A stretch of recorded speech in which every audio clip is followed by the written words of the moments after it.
heartbeat rising. You're tuned to the pet pulse, where reptile truth bites deeper. Lupa brings the wild to the mic. Tuesdays 15:30, only on Stream Central.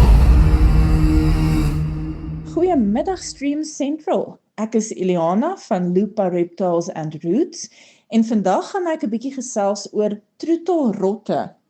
Nou ek hoop nie die feit dat ek die woord rotte gebruik het al klaar 'n paar mense laat sisa sê nie, want rotte is regtig eintlik baie goeie troeteldiere.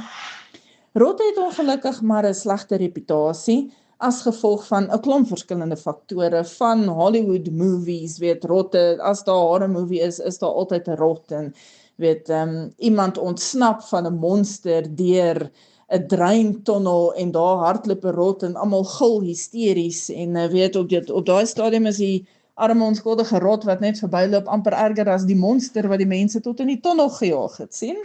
Nou, domesticated rotte, troetelrotte, is baie anders as die wilde rotte wat jy nou al dalk op een of ander stadium in jou dak hoor rondskarrel het.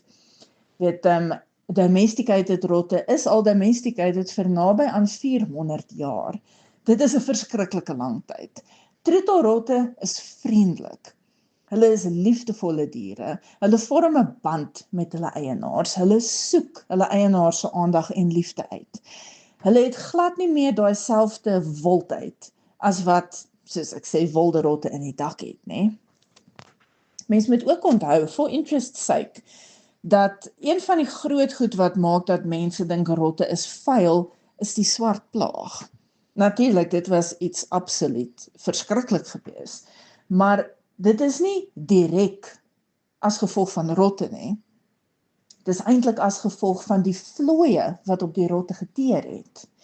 En die rotte het dan natuurlik op dieselfde manier gelei onder hierdie plaag as mense, want soos wat die hosts, wat die rotte is, begin ingee het dit oorgespring na ander diere en van daar af oorgespring na mense toe. So, natuurlik wil mens nou nie 'n wilde rot uit die drein uitgrou nie, hy kan jou moontlik byt en hy gaan jou moontlik nou nie so wonderlik skoon wees nie, maar mens kan hulle nie vergelyk met domesticated troetelrotte nie. Nou, troetelrotte kan 'n verskeidenheid van interessante toertjies leer. Hulle kan leer om te reageer op hulle name of dalk 'n ander geluidjie wat jy gebruik om hulle te roep. En hulle kan baie interessante assosiasies maak. Jy weet, as jy 'n pak chips oopmaak en jy gee dalk vir die hond ene en die hond is baie beïndruk met hoe lekker 'n chippie is. Die volgende keer as jy 'n pakkie oopmaak en jy kyk langs jou, ewe skielik staan die hond daar. Niemand weet hoe het hy so vinnig daar gekom nie. Hy het moontlik geteleport, maar daar is hy en hy wag, want hy weet daai geluid beteken hier kom 'n nammie. Rotte het dieselfde tipe ding aan die gang. As jy vir hulle 'n chippie of ietsie uit 'n sweetie papier uitgee, dan maak hulle baie vinnig die assosiasie. As hulle daai papiertjies hoor, dan skiet hy daar onder sy beddegoedjies uit en is net 'n neusie deur die tralie, want ons wag, want iewers is hier 'n nammie. Ek sal rotte beskryf so effens as 'n mixture tussen 'n hond en 'n kat, net in 'n baie kleiner tipe lyfie natuurlik. Nou, persoonlikhede verskil, natuurlik elke kat is nie dieselfde nie, elke budgie is nie dieselfde nie, elke rot is nie dieselfde nie, maar oor die algemeen goedgeteelde troetelrotte is baie vriendelik. Hulle geniet aandag, en nie net geniet hulle aandag nie, hulle kom soek aandag uit. Hulle hou selfs daarvan om met jou te speel. Party rotte sal speel met katspeelgoed, soos die teaser toys, wat 'n stokkie is met 'n tou met 'n veertjie, en hy sal dit rondjaag. En mens kan selfs die tickle game speel, soos wat jy 'n klein katjie op die sy sal kielie en op die pens kielie, en dan spring hy op jou, en dan kielie jy hom weer. Rotte doen dieselfde tipe ding. As jy hom so half 'n tikkel gee, dan spring hy om en spring op jou hand en maak of hy jou vang, en dan hardloop hy weg en dan breek hy, en dan storm hy terug en jy kielie hom en hy spring op jou hand en hulle geniet dit verskriklik. Rotte is regtig baie oulike, baie interessante, baie playful, baie goedhartige ou diertjies. En as 'n bonus, wanneer jy die wrestling en tickling game speel met 'n rot, gaan jou hande nie in so verskriklike toestand wees nie, want al kan 'n rot jou dalk effens 'n krappie gee, hulle het nie lemme aan hulle voetjies nie. Weet, 'n klein katjie is so pragtige, wollerige ou dingetjie, maar na jy met hom gespeel het, dan voel jy nogal die after effects van die lemme wat hy aan daai wollerige voetjies wegsteek. Nou, rotte natuurlik is 'n wonderlike opsie vir mense wie 'n troeteldiertjie wil hê, wat nog steeds met jou 'n band kan vorm, wat jy kan uithaal, wat jy saam kan ronddra, wat jy so 'n paar basiese goedjies kan leer, maar jy het miskien nie plek of tyd of spasie vir 'n hond of vir 'n kat nie, maar jy het wel die mens en die toestemming moontlik om na 'n kleiner tipe diertjie om te sien. Interessant genoeg, baie kere wanneer mense besluit om 'n nuwe troeteldier aan te skaf, het hulle al reeds 'n naam uitgekies vir daai troeteldier. So, kom ons sê iemand beplan om 'n rot te kry en hulle het al klaar 'n wyfie naam uitgekies, dan gaan hulle natuurlik wel gaan vir 'n wyfie, want hulle wil nou nie eintlik hê 'n mannetjiesrot moet die res van sy lewe leef met die naam Roxy nie. Ander kere sal mense sê, hoorie, wat is die beste? Wat maak die beste troeteldier? Is 'n mannetjiesrot 'n beter troeteldier of is 'n wyfierot 'n beter troeteldier? En interessant genoeg met rotte, is daar 'n relatiewe groot verskil tussen die algemene gedrag van wyfies en die algemene gedrag van mannetjies. Maar voor ek daarop ingaan, iets wat baie belangrik is, rotte is ongelooflike sosiale diere. So dit is nie ideaal om 'n rot stoksiel alleen aan te hou nie. Dit beteken nie as jy 'n rot alleen aanhou, gaan hy net omkap en die land van die lewendes verlaat nie, dit is nie waaroor dit gaan nie, maar dit gaan daaroor dat rotte constant companionship nodig het. En elke sekonde wat ons by die huis is, as ons daai rot op ons skouer ronddra of by ons het, dit is nog steeds nie 24/7 constant companionship nie, want op een of ander stadium moet jy die huis verlaat en hy kan nie saam nie. Op een of ander stadium moet jy tog 'n bietjie slaap inkry. So jy is nie 'n 24/7 companion soos wat 'n rot eintlik nodig het nie. Rotte groom mekaar, hulle eet saam, hulle speel saam, hulle dra selfs vir mekaar kos aan. Hulle is verskriklike sosiale diertjies. Dit is baie teenstrydig met byvoorbeeld hamsters. 'n Hamster hou mense alleen aan, want hy is nie 'n sosiale dier nie, glad nie, absoluut glad nie. So 'n hamster is fyn alleen, maar dit kan mens nie vergelyk met 'n rot nie. So as jy beplan om 'n rot aan te skaf, kry minstens 2 van hulle.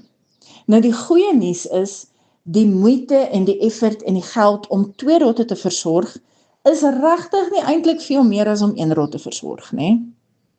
En as jy kan gaan vir 3 rotte, is dit nog beter.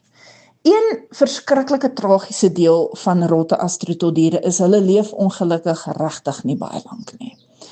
'n Rot gaan moontlik 2,5, 3 jaar, miskien 3,5 jaar leef. Hulle het nie lang lifespans nie. Dit is die groot tragedie van rotte, want hulle is regtig sulke lieflike diere. Soos ek sê, 'n kombinasie tussen 'n kat en 'n hond, en hy's klein en hy maak so die band met jou, maar hy leef so kort ou tydjie. Nou, om 3 rotte te kry, gaan verseker dat die dag as jou eerste rot in jou groepie nou nie meer met ons is in die land van die lewendes nie, gaan dit daarin beteken dat jou oorblywende rot nie stoksiel alleen is nie. Hy gaan daarom nog 'n vriendjie by hom hê. Waar as jy net 2 rotte het en 1 is oorlede, dan gaan daai laaste rot wat oorbly dit baie harder opvat, as wat hy daarom nog 'n maatjie by hom het. Rotte treur nogal redelik hard, wanneer hulle vriendjies verloor. Hulle tree nie op soos hulle self nie, die aptyd is nie dieselfde nie, die spelerigheid is nie dieselfde nie. Dit is nogal 'n relatief hartseer saak wanneer dit gebeur, so dit is altyd beter, al is dit iets waaraan mens nie regtig wil dink nie. Ek meen, jy wil nie nou vir jou diertjies koop met die idee van, die dag as hierdie ouetjie nou nie meer leef nie. Weet, dit is absoluut tragies om so daaraan te dink, maar mens moet maar so daaraan dink. So 2 lieflik, kry minstens 2, maar as jy miskien eerder 3tjies kan kry vir jou 3 van hulle. Maar terug na mannetjies en wyfies en minder morbiede inligting. Mannetjiesrotte word relatief groter as wyfies. Hulle is breër, hulle is meer stewig, hulle is overall groter. Hulle het effens grower haartjies en hulle is couch potatoes. Hulle is baie minder aktief, baie minder besig, baie minder nuuskierig as wat wyfies is. Onthou, ek praat nou van matured rotte, weet, 'n babarooitjie. Hulle almal is psycho. Die meeste van hulle is verskriklik besig en nuuskierig en aan die gang, of dit nou 'n mannetjie of 'n wyfie is, maar soos wat hulle ouer raak, oor die algemeen, 'n mannetjie is meer van 'n couch potato. So as jy graag 'n rot wil hê, wat rustig in jou skoot gaan lê en snork, dan nou nie fisies snork, die man net lekker slapies, terwyl jy series kyk, dan sou ek sê oorweeg 'n mannetjie, of mannetjies, onthou ons soek meer as een. En as jy 'n rot wil hê wat baie rustig, dood eenvoudig net saam met jou op 'n car ride sal gaan op 'n Sondagmiddag om geroomys te gaan koop en net soet in jou skoot gesploed lê of in jou hoodie lê en slaap, mik mannetjie. Waar wyfies is baie meer nuuskierig, baie meer aktief. Teenstrydig met mannetjies wat oor die algemeen couch potatoes is wyfies explorers. Hulle is besig, hulle het baie belangrike dinge om te doen. So hulle is oor die algemeen meer spelerig, hulle is oor die algemeen meer aktief en oor die algemeen meer nuuskierig. Nou dit beteken nie dat jou wyfierot nooit in jou nek aan die slaap gaan raak of sulke tipe goed nie, maar dis goed om te weet wanneer jy rotte kies. Wyfies is oor die algemeen meer aktief en aan die gang en all over the place, en mannetjies is oor die algemeen meer lui. Klein weggestel meer lui. Weereens, almal is nie presies dieselfde nie, maar dit is pretty much wat jy kan verwag van mannetjie versus wyfie. Nou natuurlik, sodra mens besluit het hoeveel rotte jy graag wil hê en ook watter geslag jy verkies, is dit natuurlik tyd om uiteindelik jou rotte aan te skaf. Kleur ensovoorts is natuurlik persoonlike keuse, maar moet definitief nie mannetjies en wyfies gemeng kry nie. Jy wil nie elke nou en dan sit met 'n spul babietjies en jy het nie 'n cooking clue wat om met die arme goedjies te doen en waar om met hulle heen te gaan nie. So kies either mannetjies of wyfies. As jy op die oomblik mannetjies en wyfies wil aanhou, kom jou mannetjies in een heeltemal aparte hok en jou wyfies in 'n ander heeltemal aparte hok. Nou wanneer mens 'n rot kies, is daar 'n paar goed waarna jy moet kyk health-wise om seker te maak jy koop nie per ongeluk 'n siek rot nie. Iets wat baie algemeen is en wat ek selfs al gesien het, mense adverteer rooitjies te koop en sê hulle maak die oulikste geluitjies. Dit is 'n baie groot red flag want rotte is nie veronderstel om geluide te maak nie. Wat ek daarmee bedoel is natuurlik kan hulle geluide maak, hulle kan squeak as hulle sou vasgedruk word of seer kry of selfs met mekaar stoei, dan kan hulle die tipiese rot squeak geluide maak. Maar hulle is nie veronderstel om klikgeluide te maak, fluitgeluide te maak, roggelgeluide te maak of enige so tipe iets nie. So geluid uit 'n rot uit is 'n teken dat daai rot siek is. Hy het 'n longinfeksie. Mens kan selfs die rot half optel en teen jou oor hoor en jy kan hoor hoe klik die longetjies, weet, soos as jy self 'n bronchitis daar so onderlede het, daai bubbly, klikkie, aaklige geluid wat jou longe maak, daai gehyg, rotte doen dieselfde. So enige supposedly cute geluidjies wat hulle maak is 'n definitiewe warning sign van 'n rot wat 100% siek is. So dit wil mens definitief nie aanskaf nie. Die ander ding is, mens wil ook nie gaan vir 'n rooitjie wat 'n discharge aan sy neusie of aan sy oogies het nie. Nou discharge in rotte kan baie scary lyk, as jy nie gewoond is daaraan nie, want die discharge by die neusies en by die oë is rooi, so dit lyk soos bloed. Dis eintlik, dis mucus, maar dit lyk soos bloed want dit is 'n rooi kleur. Nou natuurlik weet as mens baie lekker geslaap het en jy word die oggend wakker, het jy dalk so 'n bietjie slaap in jou oë daar so aan die gang. En dieselfde kan gebeur met rotte, weet, na 'n nap het hy dalk so klein bietjie rooigheid aan die oogie en hy was dit af of jy vee dit af en dan gat hy weer en is fyn. Dit is normaal, maar 'n konstante discharge aan die oogies en aan die neus dui ook op 'n longprobleem. Die ander ding is goed wat lyk soos roofies om die rande van die rot se ore. Dis usually op die ore, dit kan ook op die neusie wees, amper lyk soos 'n horingkie, en mens kan dit ook op die stert sien. Dit is nie rowe nie, en dit is nie as gevolg van 'n bietjie rof speel en rof stoei met ander rotte nie, dit is myte. En dit is nou nie so groot krisis soos 'n rot wat fisies 'n longaandoening het nie, maar dit het wel behandeling nodig om die myte dood te maak. So, as dit lyk soos roofies om die ore of op die stert, dit is nie roofies nie. Dit is verkieslik om nie so 'n diertjie aan te skaf nie, en as jy so 'n diertjie aanskaf, dan moet jy hom die korrekte behandeling gee, om daai goggas dood te kry. 'n ander ding natuurlik is net om hom 'n look-over te gee, en overall seker te maak, daarso is geen oop wonde nie, daarso is nie enige snaakse swellings of knoppe, of enigiets wat aflyk nie. Die haartjies is veronderstel om glad te wees, hy is nie veronderstel om gepof te wees nie, die lyfie is veronderstel om skoon te wees, en van daar af kan mens vir jou 'n rot kies wat jy darm seker is nie iets ernstigs onderlede het nie. Dan natuurlik, omdat rotte sulke sosiale diere is en graag buite hulle holke wil wees om tyd met jou te spandeer, vra mense baie keer hoor hierso, gaan dit nie 'n absolute gemors wees nie.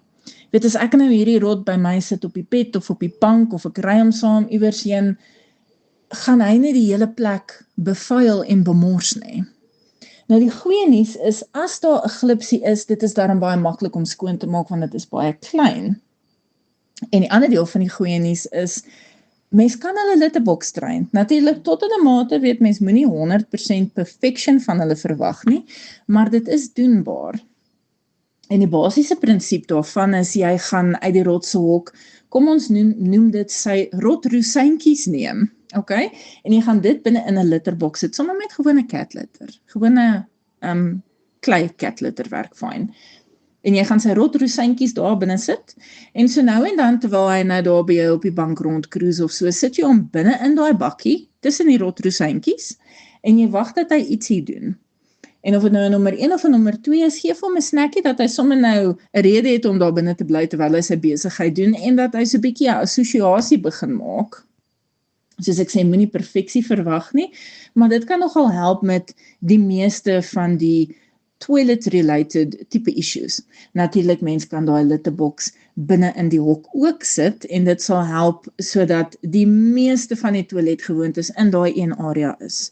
So dit is dan maklik om daai litter uit te damp en die bakkie 'n was te gee, en dan weer vol te maak met vars sand, weer in die hok te sit. Vat natuurlik weer 'n bietjie van die rotroesynkies, of miskien 'n klein stukkie koerant of 'n bietjie skaafsels wat 'n bietjie gevlek is met urine, en gooi dit ook daarso in die toilet area, en hulle sal dit relatief outright gebruik. 'n ander ding waar mense bekommerd is hoe om die hokke skoon te maak. Baie keer het die mense die issue dat, weet, ek maak hierdie hok elke paar dae skoon, maar hy bly sleg ruik, hy ruik na ammonia. What is going on? En die probleem daarso is dat dit eintlik nie 'n goeie ding is om 'n rotshok so skoon te maak, dat hy so skoon soos 'n hospitaalcounter is, né? Die probleem in so 'n geval, as jy hom so verskriklik skrob en disinfect, is dat dit nie meer vir die rot ruik soos sy huisie nie. So dan begin hulle merk, en hulle merk met klein druppeltjies urine, so dan merk hulle alles oral obsessively, want dit ruik nie soos hulle nie, dit ruik nie soos hulle huis nie. En al die ander imaginary rotte in die omtrek, en al die ander diere en dinge moet ons nou weet, hierdie is my plek, so dan merk en merk en merk hulle, en die mense skrob en skrob en skrob, en hoe meer hulle skrob, hoe meer merk die rotte. So, dit is definitief te sê, jy moet nie die hok skoon maak nie, natuurlik moet ons die hok skoon maak, maar pleks van om al die ou bedding uit te gooi. Hou 'n bietjie van die ou bedding, waarin daar miskien 'n klein bietjie urine is, En gooi dit, wanneer jy nou vir die hok vars skaafsels ingooi, gooi bietjie van die ouer substrate daarby. En dieselfde met die litterboksie. Gooi so bietjie rotrosijntjies daarso by.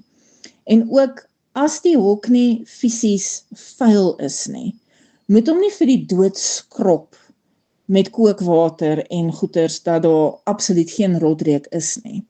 As die bak nie onwelriekend is nie, moet hom nie skrob vir die dood nie. Natuurlik weer eens, as daar dalk 'n smeersel van toiletgewoontes teen die kant van die bak is of enige so iets, natuurlik, in so 'n geval moet mens dit afwas. Moet ook nie sterk cleaning chemicals gebruik nie. Rotte het verskriklike sensitiewe longe. So geen handy tipe goeders nie, niks wat sterk skerp reuke het nie. 'n Bietjie dishwashing liquid en warm water is perfect as jy nodig het om ietsie te skrob. En natuurlik F10 lieflik. So moenie gaan vir dramatiese goed en enigiets wat verskriklik sterk ruik nie. En soos ek sê, dit is 'n rothok. Dit is nie 'n hospitaal operasietafel nie. So die operasietafel, die ook klink dalk vir ons meer higienies, maar dit gaan net 'n disaster veroorsaak. So hou die rothok skoon en higienies, dat hy nie sleg ruik nie, maar moet nie elke teken van 'n rot wat bestaan uit daai hok vat nie. 'n ander ding wat ook probleme veroorsaak wat mense nie altyd besef nie, is lappe.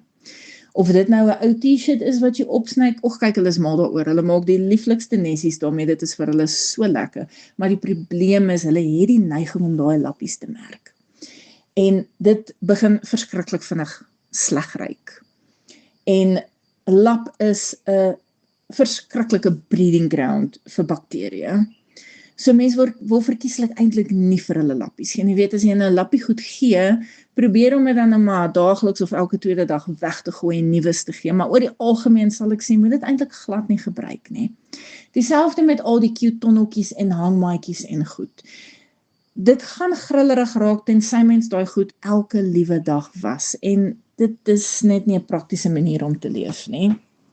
Ek weet dit lyk baie cute, maar op die ou end gaan dit nie help met die higiëne in jou hok nie.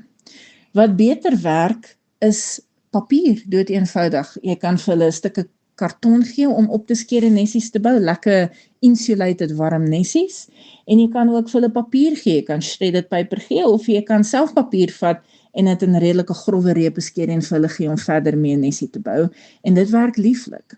Hulle maak beautiful nessies daarmee. En soms saam met die hok higiëne en hulle sensitiewe longe onthou, waar jy die hok sit is relatief belangrik. Mens wil nie die hok iewers hê waar daar gereeld spuitgoed gespuit word, haarsproei gespuit word, waar daar gereeld gif gespuit word vir goggas, waar iemand miskien rook, enige iets wat 'n sterk reuk het. Mens wil nie die rot in daai vertrek hê nie. Mens wil ook nie die rot in 'n verskriklike warm vertrek hê, of in die winter in 'n verskriklike koue vertrek nie. Rotte hou nie van temperature extremes nie, so weg van sterk reuke af, en weg van temperature extremes. En dit is al van my kant af, sover troetelrotte gaan. Baie dankie vir die saamluister, en onthou, volgende keer as jy 'n horror movie kyk, en daar hardloop 'n rot verby, moenie dink aan hoe grillerig hy is nie. Onthou, daai is eintlik iemand se baie goed geleerde troeteldier, en hy is eintlik 'n akteur op sy eie. Low. Heartbeat rising. You're tuned to the pet pulse, where reptile truth bites deeper. Looper brings the wild to the mic. Tuesdays 15:30, only on Stream Central.